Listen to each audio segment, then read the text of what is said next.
no sweni we no na what yoba sweni e ona sweni we ye na gbe ogie yo kwa e va na me vera kara kumewe and the movie ni ma be look to where obeye Nigeria no ye done obege mon obege mi yane or wetin yere ti do dole doji ni do dole bi doji be no live platform na bege platform ni where u no tell straight where e bi do waki o wa ogi oba ku wa ni guana o ke nu wa ti opa mayaki o anado afo se me ye wonu e duty we no tuore uga ewe nu ma onu tani afo se you wonu we must saverio as a father as a elderly man iye ya be wani yogi o the oldest man the platform o die ya utuoro kamia we oge ni tanakana ire do sofure yo abi teme do why can set agree ni tada we e baba we nobody no ogiye ibiye mayaki do gwa makweyo ya atore eri ro won ya we mi eri no won ya we mi eri elderly person ya we mi but a pie Murphy he really disappoint a lot of people.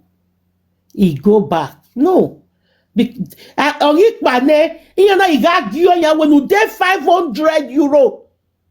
Ni vie promise or see.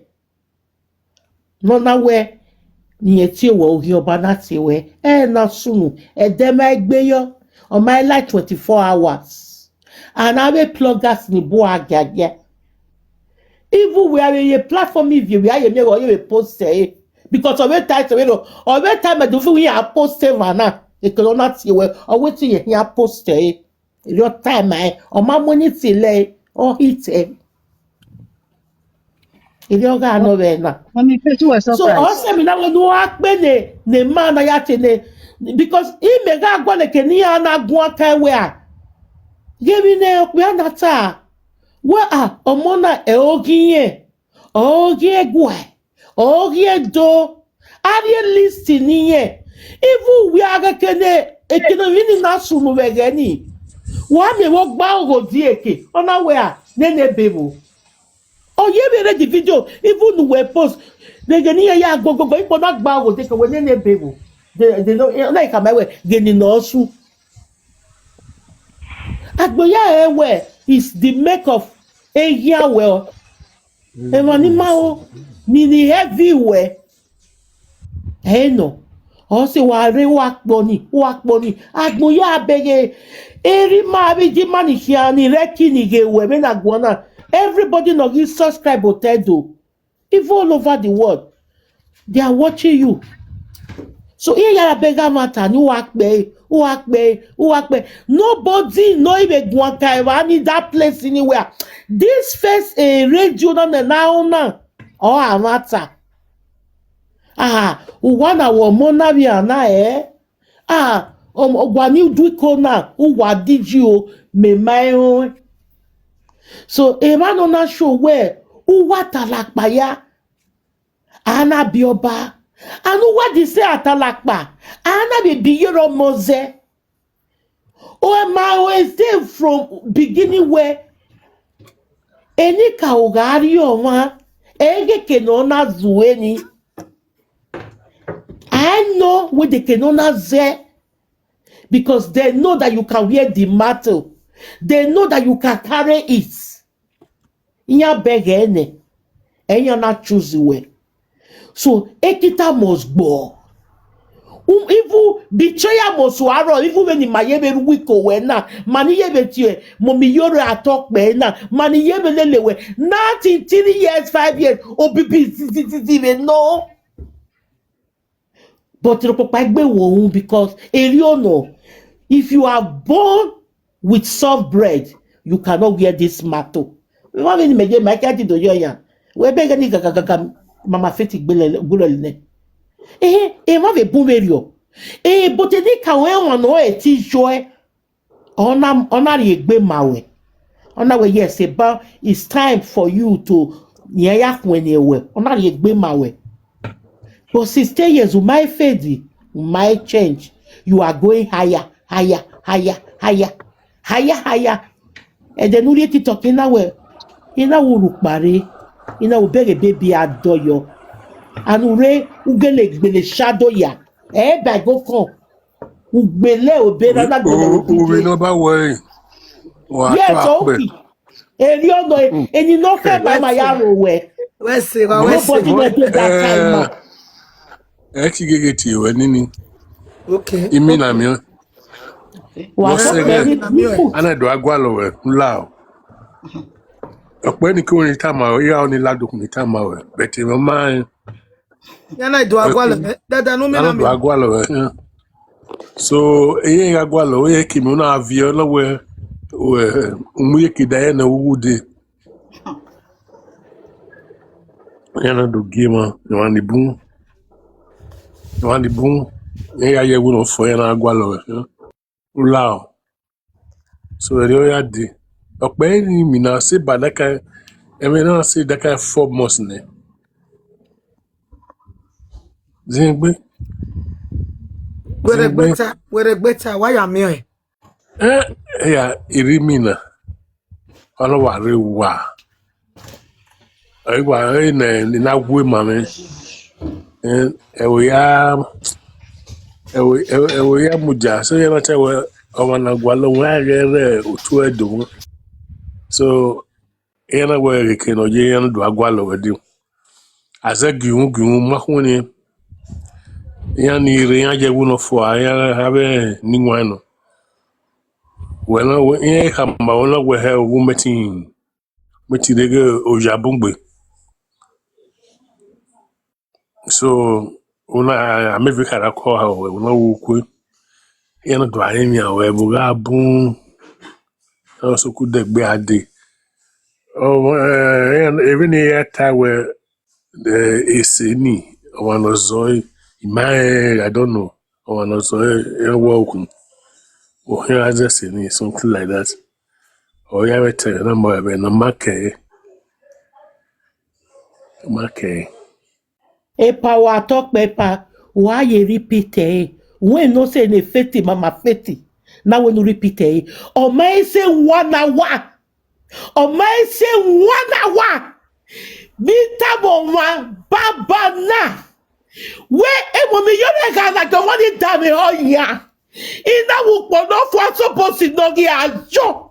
Mama, in that world is supposed to know the Mama Fit. Go back to mama papa na. In that would walk back. Why if you're way? Was certain de gadaya where? In that would guys certain that will feel way. If you are getting car or get motor. In that will feel way. Ina wufi age gwe ukpani ina ye ko me ina ye so ina ta mo ba ina ukpani ye ko me o oni da ka bi ewe oro ku ye u so la o me mi we yan mama feti la gogo la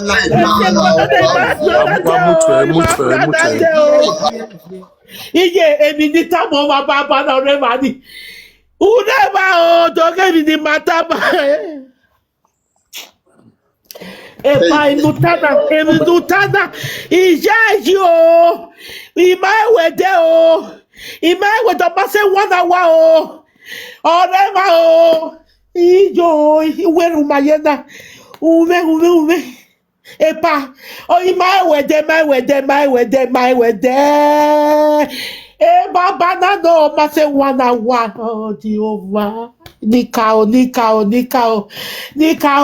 mi mafa, Nikao. Hey, Mayo, if I may with de, if my way de may me pate, and then no tada, alata no. Igi time for boy na ye come big. Mama Fit. Down here. That about anyway. Mama Fit. Ye come. O we yo kana ku ye gbe. Yo, what?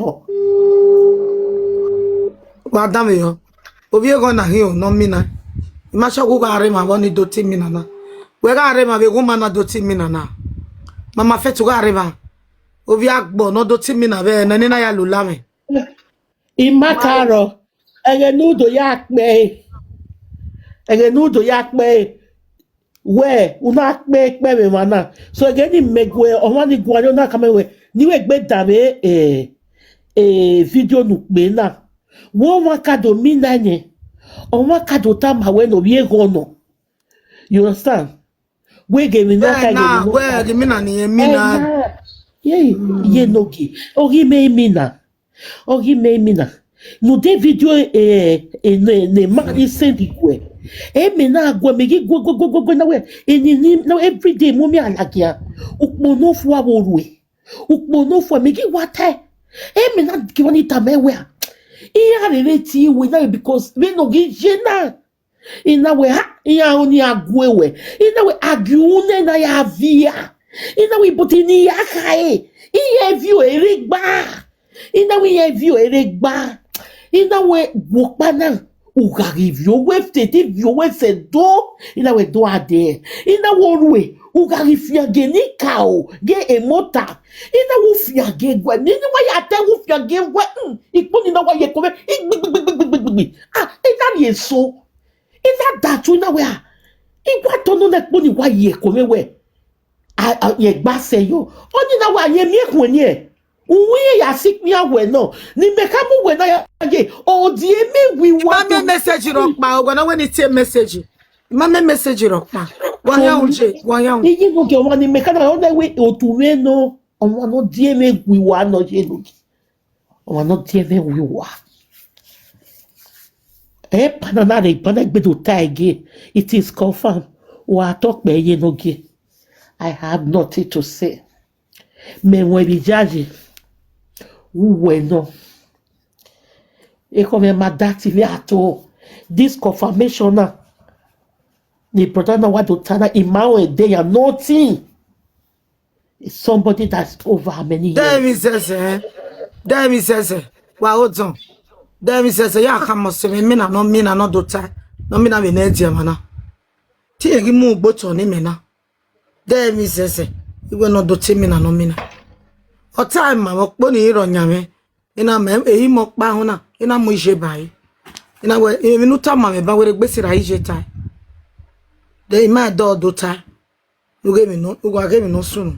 Na dia ma imina no mina ene here.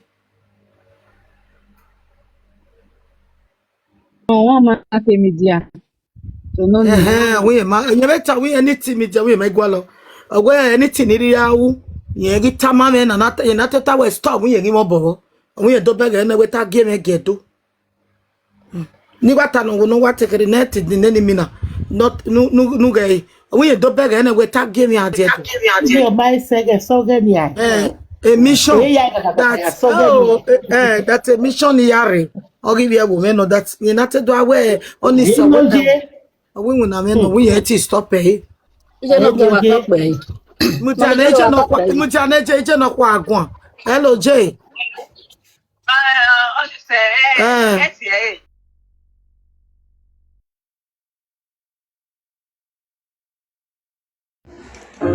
Mommy Iyore atokpe. Itu agbon ya wa ya atokpe o. Wa atoje.